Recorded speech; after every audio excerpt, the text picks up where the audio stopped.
This week, we're going to talk about the bikes that people are restoring because there's bikes that people want to restore and there's bikes that they don't want to restore. Welcome to Mini Bike Mental.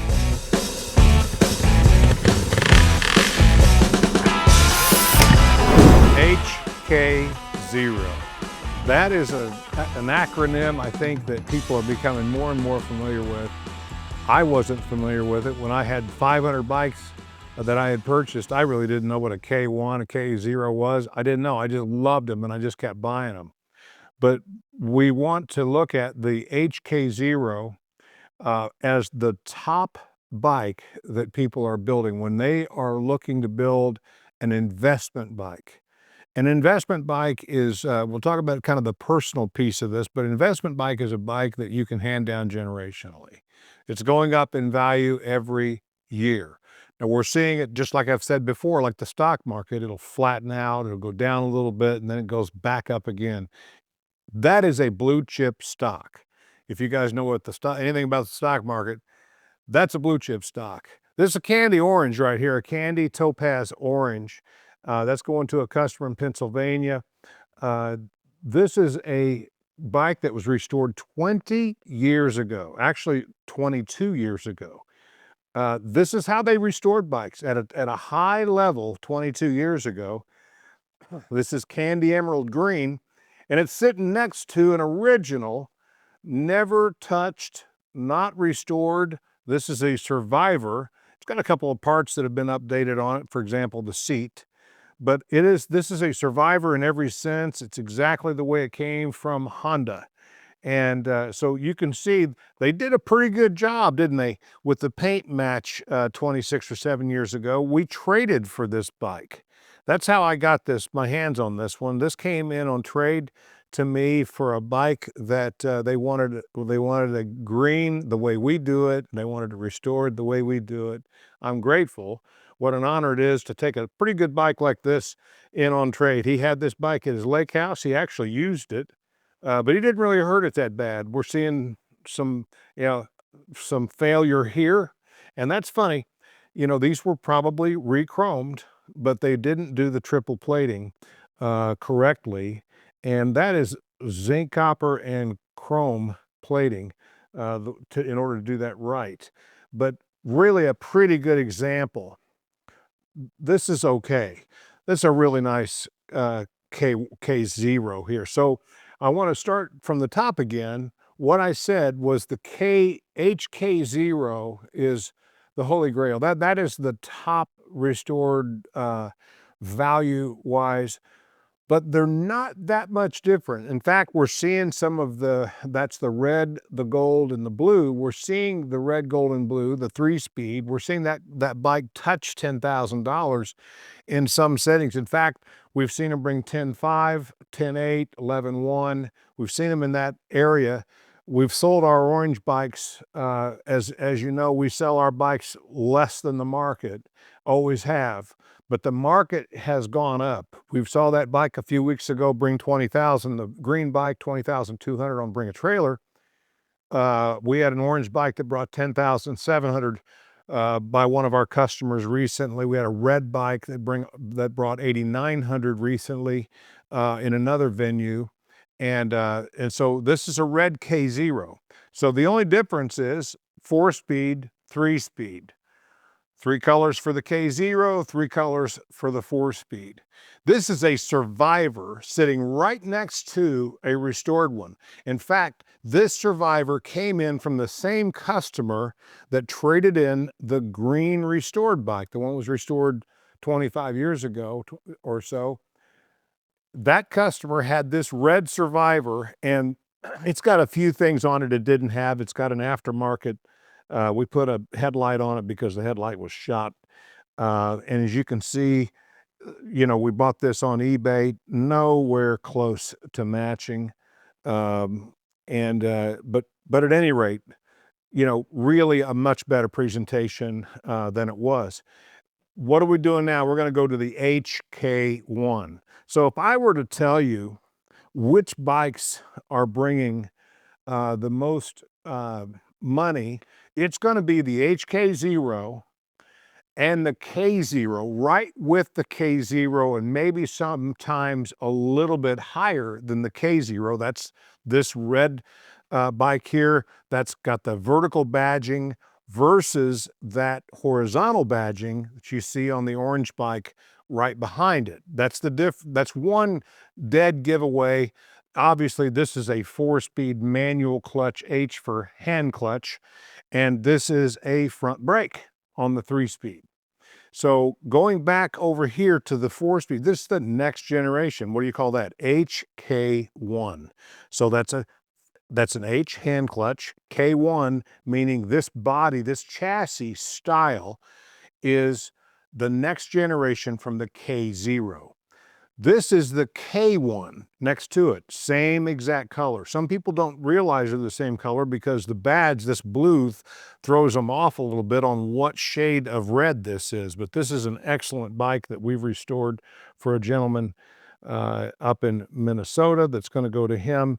And then this is a bike that's going down to Georgia for a gentleman that had us build that bike for him. Gorgeous, gorgeous. HK1 and a K0. And then we're going to stop at the K3. That's a 1974. Why am I going to stop here? Well, here's the story. We've got K0, K1, and K3. The K3 was 73 and 74. K2, 73, K3, 74. The 73, why do you not see one here? Because we're not finding, number one, I rarely have someone say, I want you to restore a 73 because the 73 is missing the turn signals.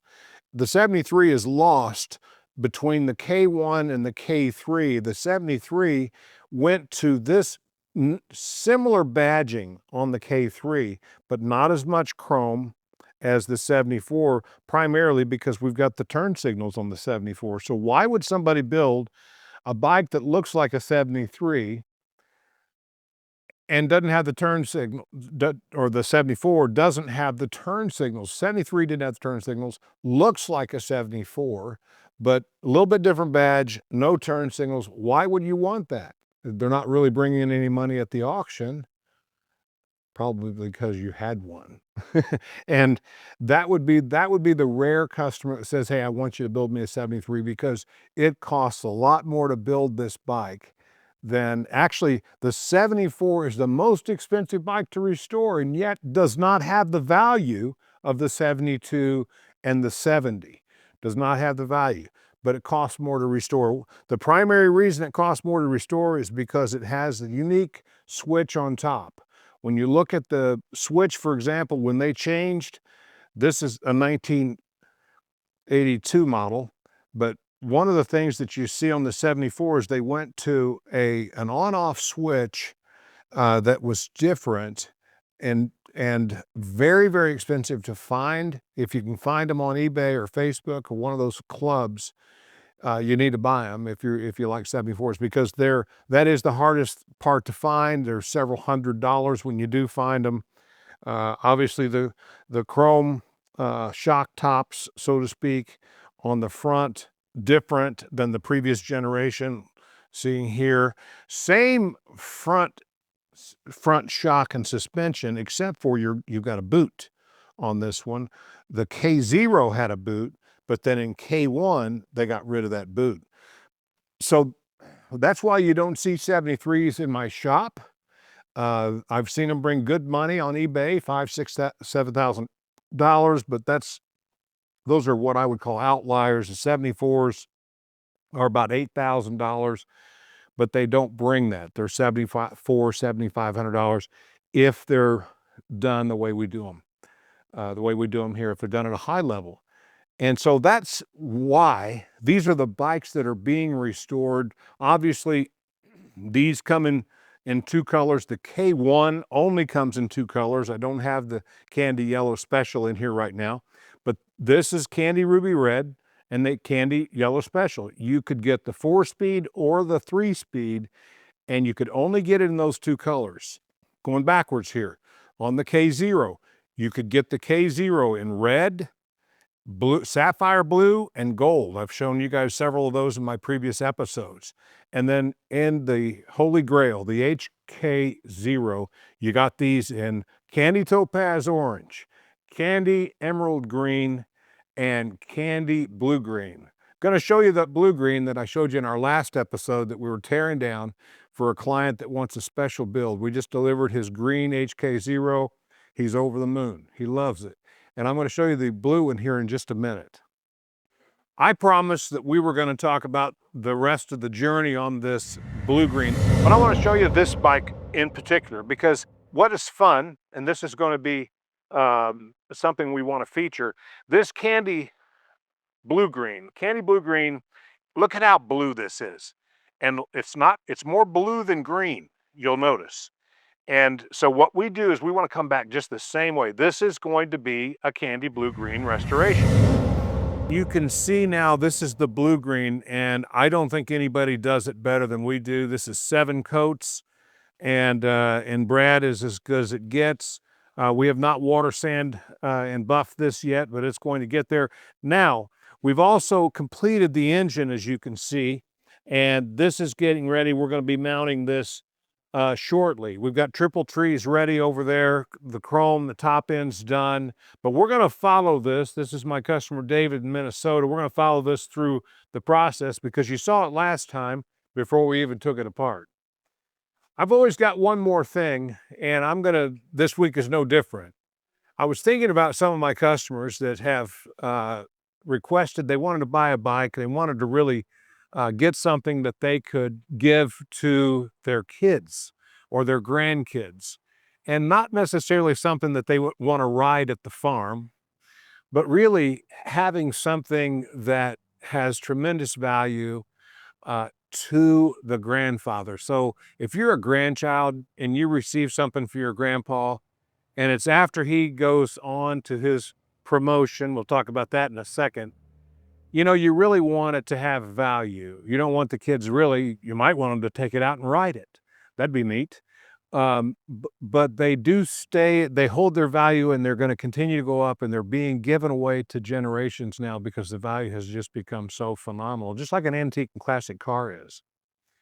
But when you think about handing stuff down to your kids, you know, my life was a mess in 2005. Just started coming unglued because of alcohol. 2007, I came to a radical place, a crossroads in the life with Jesus Christ. And I got to tell you, all I did is cry out, and he saved me. He changed me. I started reading the Bible. That started changing my life. Started praying, and my prayer life, even this past year, I started a cadence in the morning. And you know, I think that's what I want to hand down to my kids. I want to hand down a legacy of faith, because I really don't want them to go through the troubles and the trials that I went through in my life, and I know you don't either. But you know, when we have these old bikes and we think about handing stuff down to our kids, and these are just wonderful, wonderful. The memories that we have, you know, they'll see that and they'll say, that's my grandpa. Well, you know what? How are you doing? Are you ready to hand down a legacy of faith to your kids? Thanks for watching Mini Bike Minute. I've loved doing these. I love comments. Drop them in the comment section. I'll answer them right away. God bless you. Have a great week.